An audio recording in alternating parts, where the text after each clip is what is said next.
Bom dia, boa tarde, boa noite. Bem-vindos a mais um episódio de Pedro e Cora. E na edição dessa semana, dominada por um único tema. O governo americano está abrindo um processo grande de antitruste contra a sua rede social favorita. Pois é, o Facebook. A ideia dos americanos é dividir em 3 empresas. 1, o Instagram. 2, o WhatsApp. 3, Facebook, Messenger e todo o resto. Pois é, dividiu o Facebook em 3 empresas diferentes. Será que eles vão conseguir? Nós não sabemos, nós não temos como saber. Mas esse é um processo tão grande e vai ter impacto tão violento no mercado da tecnologia que nós vamos dedicar os 2 primeiros blocos do podcast a esse assunto. Pois é, os anos 20 serão os anos do antitruste na tecnologia. Pedro e Cora aparece todas as sextas-feiras no seu tocador favorito de podcasts ou então em vídeo no canal do Meio, no YouTube. Eu sou Pedro Doria e comigo está Cora Rona. E Cora, quem é o nosso entrevistado da semana? Nosso entrevistado essa semana é o Head de Produtos da Motorola.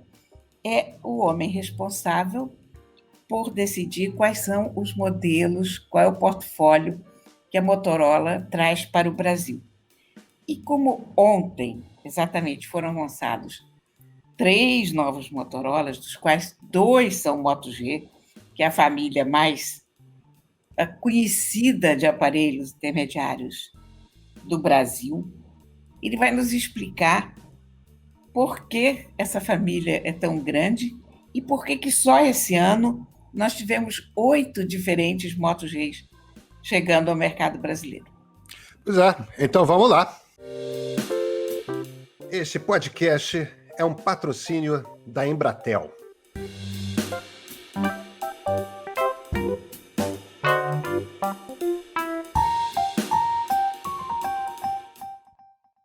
Cora Roney e FTC abre um processo antitruste contra o Facebook e, simultaneamente, 47 dos 50 estados americanos abrem um processo antitruste contra o Facebook. O processo é essencialmente o mesmo, quer dizer, de um lado tem a Agência Reguladora do Livre Mercado dos Estados Unidos, a Agência Reguladora Federal, mas é uma agência reguladora, como as agências reguladoras são, independente do governo federal. E, por outro, você tem 47 dos 50 estados, os procuradores gerais de cada um desses 47 estados, que abrem um processo que dizem, essencialmente, o seguinte: olha, ao fazer a aquisição de Instagram e WhatsApp, o Facebook agiu usando o seu poder de monopólio para fazer uma força contra o livre mercado, agiu de forma anticompetitiva para bloquear a possibilidade de que houvesse concorrência no mercado, tanto de mensageria, né? Porque, afinal de contas, o Facebook também tem o Messenger, que são os 2 principais aplicativos de troca de mensagem, quanto no mercado de redes sociais. A gente pode sempre lembrar também a história do Snapchat, que o Facebook tentou comprar o Snapchat, os executivos do Snapchat se recusaram a vender, e o que o Facebook fez? Copiou o principal recurso do Snapchat, que é aquilo que nós chamamos de stories dentro do Instagram, e com o volume que Instagram e Facebook têm, as pessoas não foram para aquele aplicativo novo que estava surgindo, continuaram no Instagram.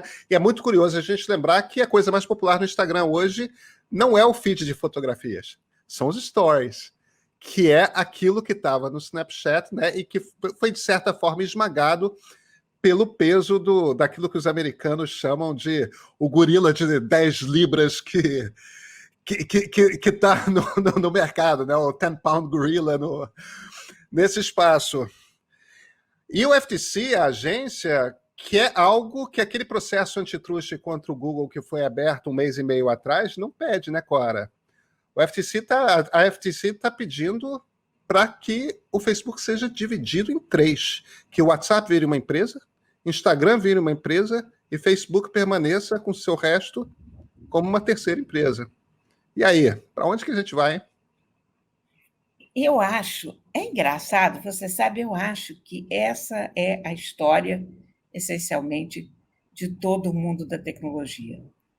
Porque a verdade é que você está desbravando um universo novo.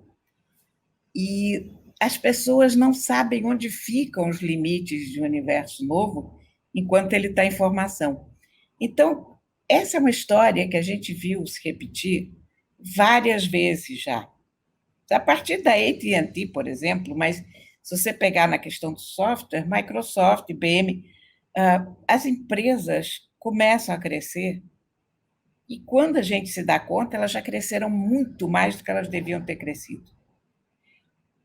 É o que eu acho que aconteceu também com os robber barons na virada do século passado, porque ninguém sabia o que era uma ferrovia, ninguém sabia o que era um campo de petróleo.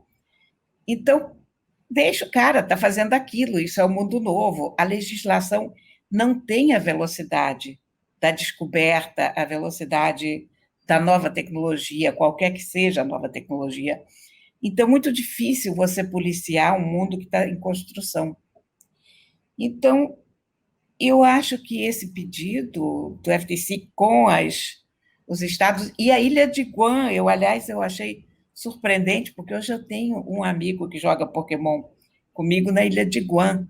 Eu achava que a Ilha de Guam só existia em filmes sobre a Segunda Guerra Mundial e Guerra no Pacífico, essas coisas, né?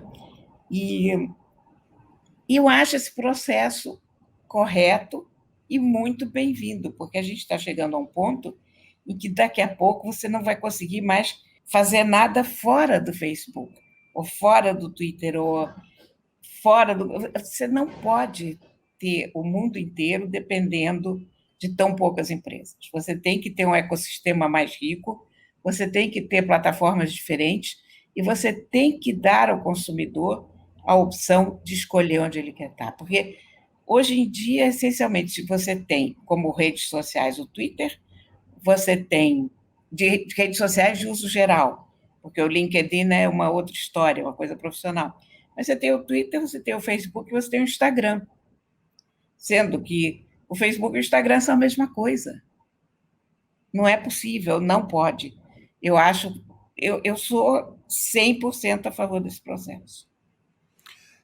Eu acho que só para Cora, para trazer um pouco de contexto, até porque esse contexto eu acho que é muito importante a gente trazer aqui para a mesa. Você citou os robber barons, e é fundamental a gente explicar para os nossos espectadores e nossos ouvintes quem são os robber barons, né, os barões ladrões, que são os homens que, na virada do século XIX para o XX, construíram as estradas de ferro nos Estados Unidos do leste para o oeste, mas principalmente os Rockefellers que fizeram a Standard Oil, que foi o grande negócio naquele momento que o mundo passava a ser dominado pelo petróleo. E o primeiro grande monopólio foi o monopólio da Standard Oil e as leis antitruste, que é aquele momento que se percebe que às vezes uma empresa pode ficar tão grande que o Estado tem que ir lá e dividir a empresa, foi escrita para a Standard Oil. A Standard Oil foi a primeira empresa, foi essa grande petroleira que tinha nos Estados Unidos, que pertencia à família Rockefeller, foi a primeira empresa dividida propositalmente por uma lei. Cora, você cita Instagram, Facebook, Twitter, você tem toda a razão, são as únicas 3 redes sociais de uso geral, e a gente tem que lembrar que o Twitter tem 300 mil usuários, Instagram e Facebook tem muito mais de 1,5 bi. Quer dizer, a proporção de uma coisa e de outra o Twitter é um distantíssimo segundo lugar. E eu acho que a gente não está diante só de quantidades diferentes, há um problema adicional nessa história, que é a personalidade das redes, que é a característica de cada rede. O Instagram, até ser comprado pelo Facebook, era uma rede de distribuição de fotos. Ele seguia na linha do Fotolog, do Flickr, era um lugar onde a gente conversava essencialmente sobre fotografia, sobre imagem, ainda que se fosse do ponto de vista pessoal, selfie, o cachorrinho, enfim, não estamos falando de uma discussão artística, estamos falando da característica da rede. Mas desde que o Facebook comprou o Instagram, os dois começaram a ficar absolutamente iguais. O Instagram, cada vez mais, se torna uma espécie de Facebook, passou por um processo de facebookização, porque você tem stories hoje no Facebook exatamente como você tem no Instagram. Você vai de um para o outro, você tem fotos e vídeos no Facebook, você sai de um para o outro com a maior facilidade, para o consumidor até não é desconfortável, mas o fato é que tem hora que eu realmente não sei se eu estou no Instagram ou se eu estou no Facebook. E a gente não tem opção. Quer dizer, o Twitter é quase um outro animal. E seria muito interessante que o Instagram fosse um terceiro animal e não um animal azul, né, facebookado, fazendo de conta que é uma coisa que não é, que é uma coisa diferente. Enfim, eu acho que nós perdemos muito com essa falta de concorrência. No fim das contas, quando você fala de concorrência, a gente não está falando apenas de uma questão de negócios. A gente também está falando do fluxo de ideias no ambiente, no fluxo de ideias dentro da sociedade. Quando você tem um mesmo pequeno grupo de executivos pensando aquilo que 1,5 bilhão de pessoas, 1,6 bilhão de pessoas está recebendo, o que você tem essencialmente é uma profunda limitação de criatividade, de fluxo de ideias e tudo mais. Mas, Cora, a gente precisa ir para o próximo bloco. Só que esse assunto é tão grande que a gente não pode parar o tema nesse bloco, a gente continua no próximo.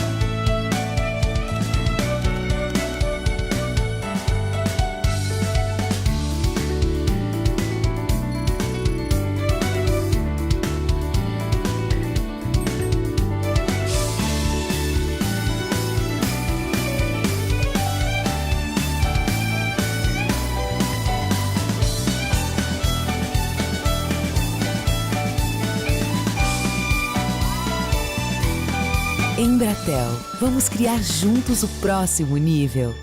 Sabe, Cora, a minha impressão é a seguinte: a década de 20, eu acho até esquisito falar década de 20, tá? Mas a década de 20 é a década do antitruste na tecnologia. A gente já teve o início do processo de antitruste do Google. Esse é só o primeiro. A expectativa é de que outros processos contra o Google venham. Esse grande processo antitruste contra o Facebook veio agora. É esperado um processo grande contra a Amazon, um processo de médio porte contra a Apple por conta da App Store no iOS, tanto iPhone e iPad, né? Agora, é uma provocação, Cora Ronay. Você sabe qual é o grande medo do Google nessa coisa de antitruste? É que essa moda pegue.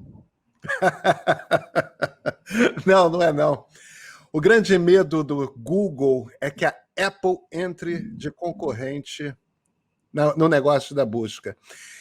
E se parece surpreendente, eu explico por que é.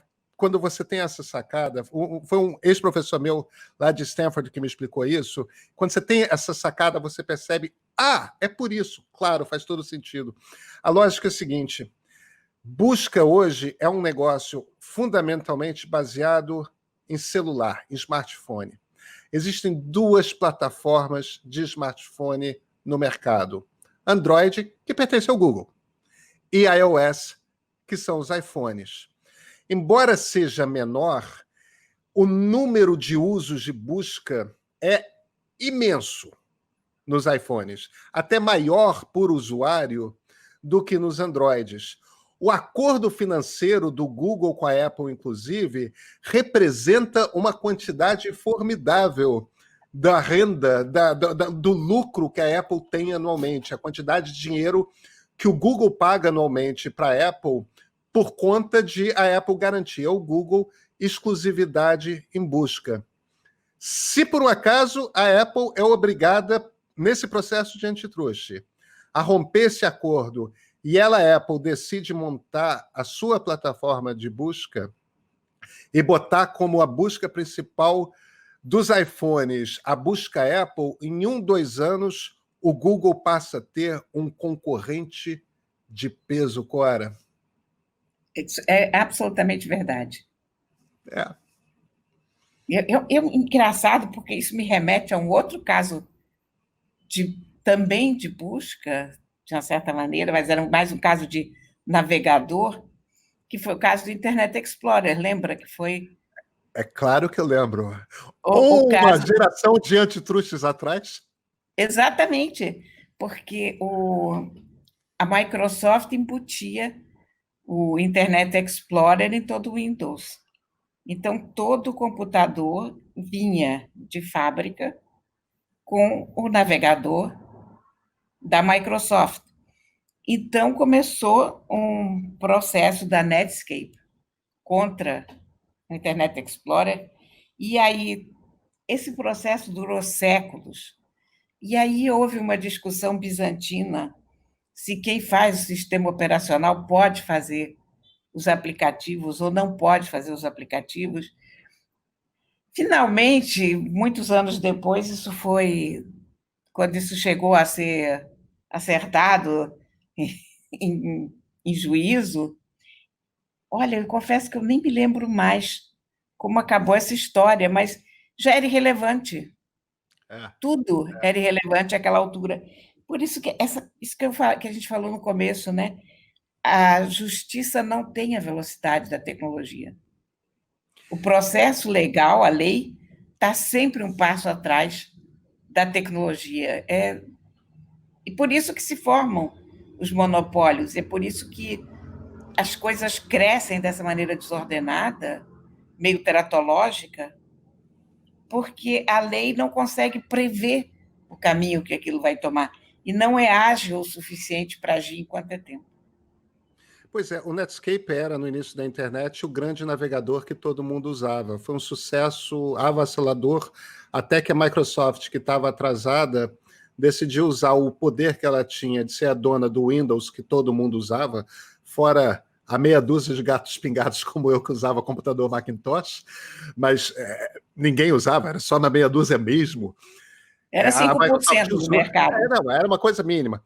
A Microsoft usou o peso de quem que era dona do Windows para meio que forçar as pessoas a usarem o Explorer, que é o navegador dela, e, de fato, em 2 anos, matou o Netscape. E aí que se abriu o processo antitruste contra a Microsoft. Foi um processo de uns 5 anos. Quando o processo terminou, já tinha Google, já tinha Amazon, a internet já tinha... O sistema operacional, quem era dono do Windows, já tinha sido irrelevante. Porque, de certa forma, o que era importante era você ter um site na internet. O dono do... Quer dizer, ser o dono do navegador tinha se tornado irrelevante. Agora, tem um professor de Direito da Universidade de Colômbia, chamado Tim Wu, que tem uma tese que eu acho muito interessante a respeito dessa coisa dos processos. Existem 3 grandes processos antitruste na história da tecnologia. Um é o da IBM, contra a IBM, nos anos 70. A IBM era a dona do mundo dos computadores até os anos 60 e princípios dos anos 70. Aí tem o segundo, que é contra a AT&T, sobre o qual a gente já comentou, nos anos 80, e o terceiro nos anos 90, início dos anos 2000, contra a Microsoft. O contra a IBM foi a mesma coisa que o contra a Microsoft. Quando terminou, já tinha explodido o mercado dos microcomputadores. E quem era dono do mercado dos supercomputadores, dos mainframes, tinha se tornado irrelevante. Mas o problema é o seguinte: durante esse processo, em que uma empresa está sendo processada por antitruste e por práticas anticompetitivas, o medo de a empresa ser dividida é tão grande que aquilo congela os principais executivos da empresa e todos os cérebros da empresa são voltados para lutar aquele processo. Então, a ação anticompetitiva da empresa, a ação de domínio daquele mercado se perde. E aquilo abre espaço para que o ar flua no espaço do mercado e novas ideias surjam. No caso da IBM, o Vale do Silício explodiu. E é o momento que surgem Microsoft e Apple, por exemplo. No caso da AT&T, ela terminou dividida. Mas um dos resultados da divisão da AT&T é o surgimento, segundo o Timur, da internet comercial. Porque não tinha aquela uma empresa que dominava todas as telecomunicações dos Estados Unidos. E o fato de que a Microsoft, na segunda metade dos anos 90, foi completamente estragada pelo processo de sobreviver, fez com que empresas como Amazon e Google ganhassem fôlego e pudessem ter aquele pique inicial para crescer. Quer dizer, se o raciocínio do Timur estiver correto, essa prensa que Facebook, Google e Amazon principalmente vão tomar nos próximos anos vai oxigenar esse espaço e daqui a uns 5 anos a gente vai ter várias startups abrilhantando e dando um banho aí. Assim esperamos, né, Cora? Porque, no fim das contas... Olha, nem quem ganhar, nem quem perder vai ganhar ou perder. Vai todo mundo ganhar. Cora, por que a gente cobre tecnologia? Porque é fascinante. Muda, porque é interessante, porque tem gente criativa, porque se transforma. Vamos combinar, de vez em quando tem uns períodos que são chatos, e a gente está num desses períodos em que nada muda há muito tempo. Olha, deixa eu te contar uma história baseada nisso, porque é muito engraçado você falar isso, mas chegou um ponto, eu fui para o Globo em 91 fazer o caderno de informática. E aí começou... Eu já vinha do Jornal do Brasil, desde 80... Olha, que horror, né? Desde 87 eu estou nessa cobertura. Mas eu cheguei no Globo 1 ano, 2 anos, e a única coisa que mudava naquele começo dos anos 90, de fato, na vida real, eram as novas versões de Excel, que, aliás, na época não era nem Excel, mas a nova versão do WordPerfect. Enfim, eu não aguentava mais. Aquilo tinha virado uma chatice inominável. E aí, lá longe... eu fui um dia ao Evandro Carlos de Andrade, chefe da redação, dizer ele que eu não queria mais cobrir tecnologia, porque eu já tinha coberto todo o número suficiente de novas versões de aplicativos para o resto da vida. E aí apareceu um negócio chamado internet. É isso. Eu pedi demissão, sabe? Do caderno. E o Evandro me disse, não, aguenta aí mais um tempo até achar outra pessoa. E eu acho que ele notou que era uma coisa de fase minha, sabe? E pronto. Estou eu aqui até hoje. Um bom diretor de redação percebe essas coisas, né? Cora, eu acho que esse tema de antitruste vai dominar muitos episódios ainda de Pedro e Cora, mas a gente tem que ir para o próximo bloco. Quem que a gente vai entrevistar, hein? Nós vamos entrevistar o Tiago, head de produtos da Motorola, é a pessoa responsável por definir quais são os modelos de celulares da Motorola que vêm para o Brasil. E ontem, quinta-feira, foram lançados 3 Motorolas diferentes. Então, vamos saber qual é a da família G, que só esse ano teve 8 novos aparelhos. Então, vamos lá. Boa noite. Meu nome é Thiago Mazzucchetti, sou Head de Produto da Motorola. Obrigado pelo convite. Acho que para iniciar o nosso bate-papo, só dando um pouco de detalhes, um pouco da minha carreira dentro da Motorola, eu já tenho 18 anos de empresa, então iniciei minha jornada como estagiário e agora estou na posição de Head de Produto. E a grande função de um Head de Produto, né, na Motorola, é fazer todo esse trabalho de definição do portfólio, garantir quais são as especificações, os modelos que são aplicados e a gente traz aqui para o mercado brasileiro, garantindo uma melhor usabilidade e benefícios para os nossos consumidores. Tiago, boa noite. Muito obrigada por aceitar o nosso convite. Hoje, exatamente hoje, a Motorola lançou 3 novos aparelhos, dos quais 2 são Moto Gs. O Moto G é o telefone de maior sucesso da Motorola no Brasil. É uma das linhas mais conhecidas e mais queridas do consumidor brasileiro. Mas esse ano nós tivemos 8 Moto Gs diferentes. A gente acaba se perdendo até na conta.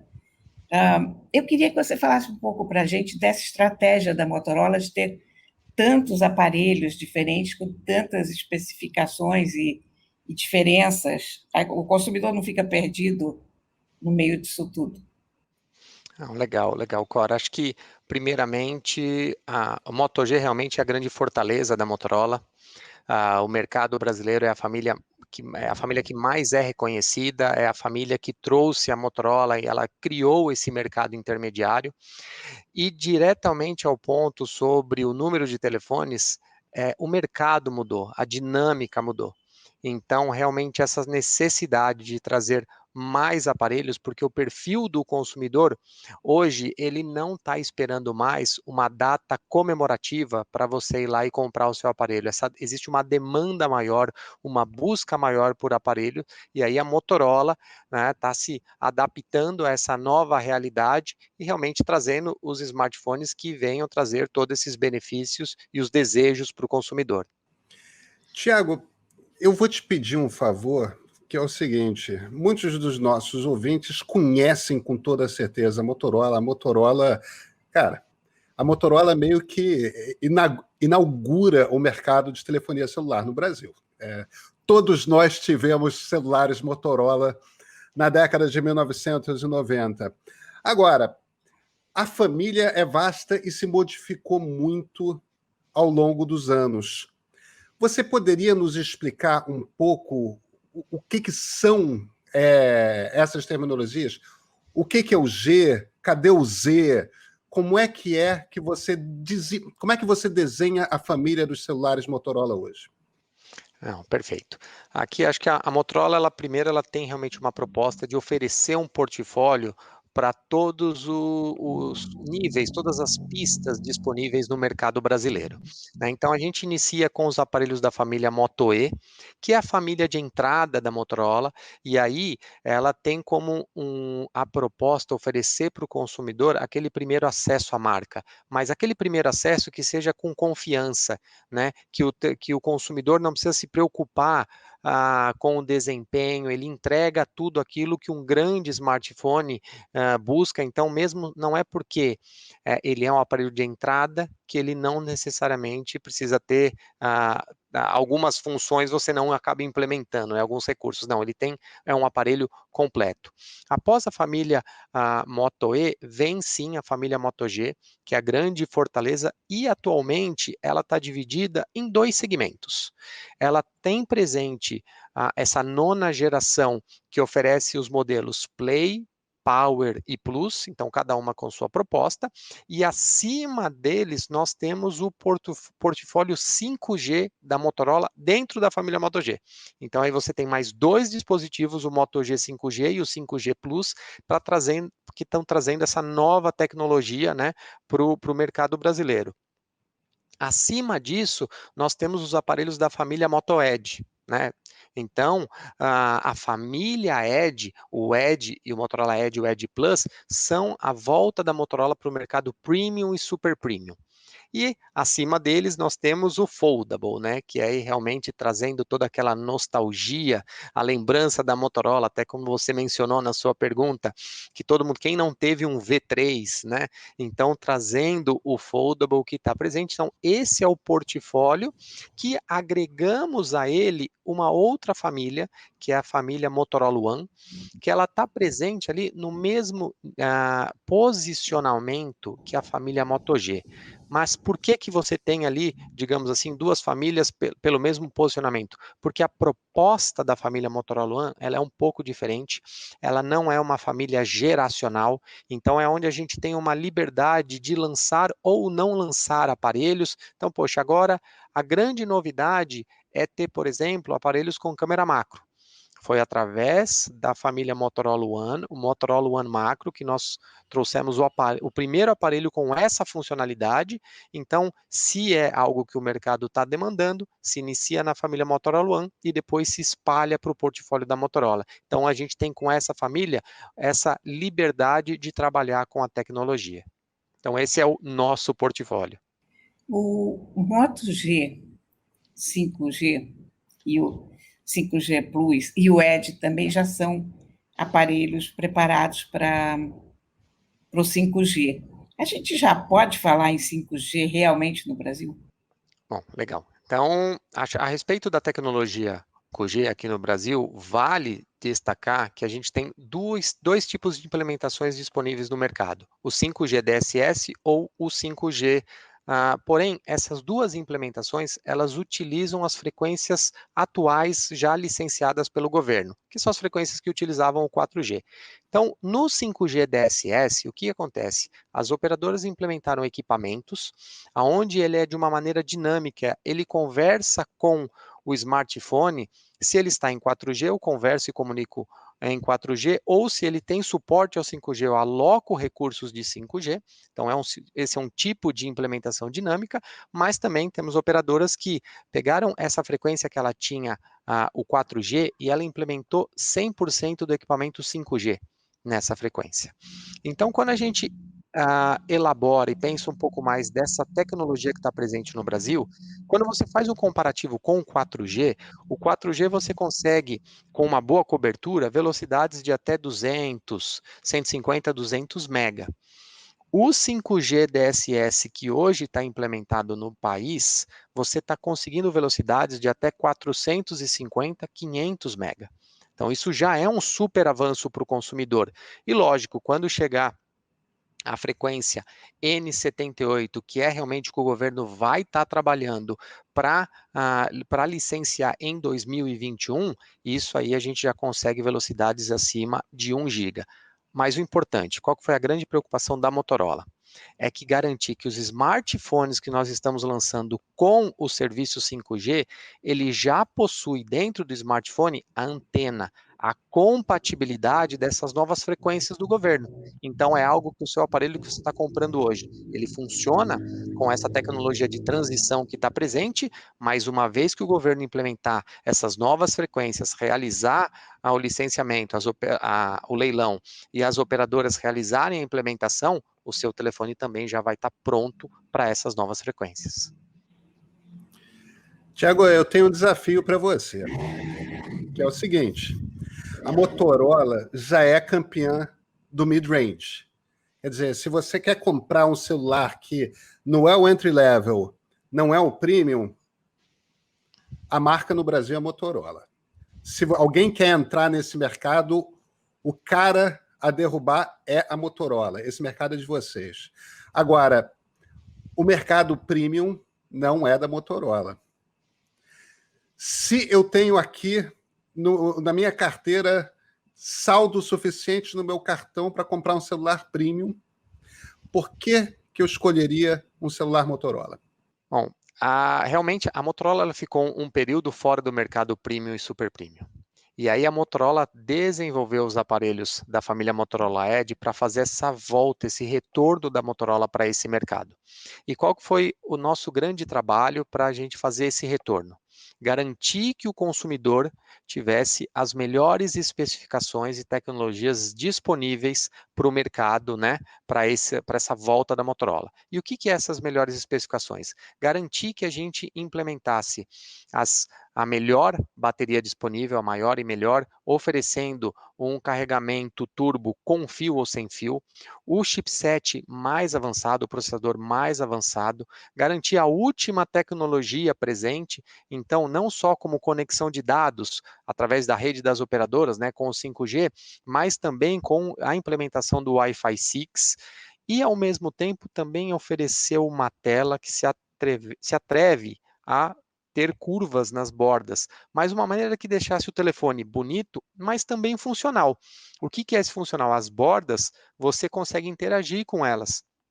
Então, mesmo à distância, você consegue saber se o seu telefone recebeu uma notificação, você tem o controle do que você está recebendo, você pode acessar atalhos através dessas bordas e também quando você está jogando, você pode adicionar 2 botões virtuais nessas bordas para te dar um ganho maior no desempenho, uma facilidade para jogar.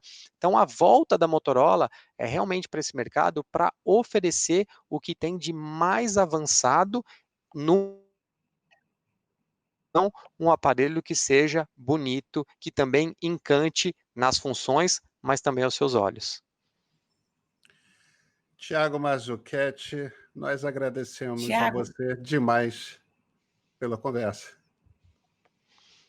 Não, eu que agradeço o convite, obrigado pelo tempo e qualquer outra oportunidade, a Motorola está à disposição. eu queria agradecer muito ao Tiago a entrevista. É sempre bom a gente conversar sobre os produtos que fazem parte do nosso cotidiano. E agradecer muito também a presença de todos vocês, a audiência de todos vocês. E até a semana que vem. Pois é, sabe, o Thiago estava falando, eu resisti muito, mas houve uma certa época que o sonho de consumo que eu tinha era ter um StarTAC, sabia? Foi um dos grandes celulares dos anos 90, pequenininho, dobrável, cabia no bolso. É claro que é muito antes dos smartphones, né? Mas a Motorola ainda é uma grande maker de telefones celulares. Gente, muito obrigado à audiência de vocês e até a próxima sexta-feira. Este podcast é um patrocínio da Embratel.